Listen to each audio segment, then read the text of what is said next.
Test క్రికెట్లో టీమిండియాకు మరో ఘోర పరాభవం ఎదురైంది. 1 ఇయర్ గ్యాప్లో టీమిండియా సొంత గడ్డపై 2 సార్లు క్లీన్ స్వీప్ అయింది. లాస్ట్ ఇయర్ న్యూజిలాండ్ చేతిలో 3-0తో క్లీన్ స్వీప్ అయిన టీమిండియా ఇప్పుడు సౌత్ ఆఫ్రికా చేతిలోనూ 2-0తో క్లీన్ స్వీప్ అయింది.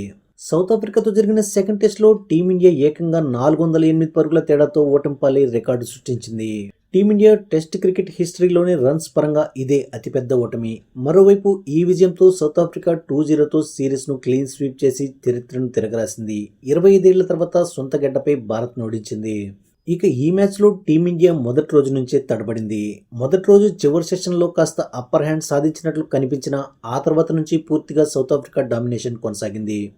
ఫస్ట్ ఇన్నింగ్స్లో 489 పరుగులు చేసిన సౌత్ ఆఫ్రికా టీమిండియాను 200 రన్స్కే కట్టడి చేసింది. అనంతరం సెకండ్ ఇన్నింగ్స్లోనూ 260 రన్స్ చేసి టీమిండియా ముందు 549 పరుగుల బిగ్ టార్గెట్ సెట్ చేసింది. ఈ క్రమంలో సౌత్ ఆఫ్రికా ఇచ్చిన 549 పరుగుల టార్గెట్ను ఛేదించే క్రమంలో 4వ రోజే 2 వికెట్స్ కోల్పోయిన టీమిండియా 5వ రోజు మిగిలిన 8 వికెట్లను త్వరగానే కోల్పోయింది. జడేజా ఒక్కడు మినహాయిస్తే మరెవ్వరూ కూడా సౌత్ ఆఫ్రికా బౌలర్స్ను నిలువరించలేకపోయారు.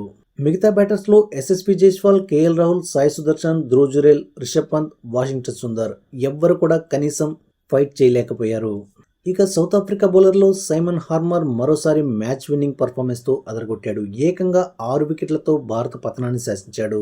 అతనితో పాటు కేశవ్ మహారాజ్ 2 వికెట్లు పడగొట్టాడు. మార్కో జాన్సన్, సీనర్ ముత్తుస్వామి తలో వికెట్ దక్కించుకున్నారు.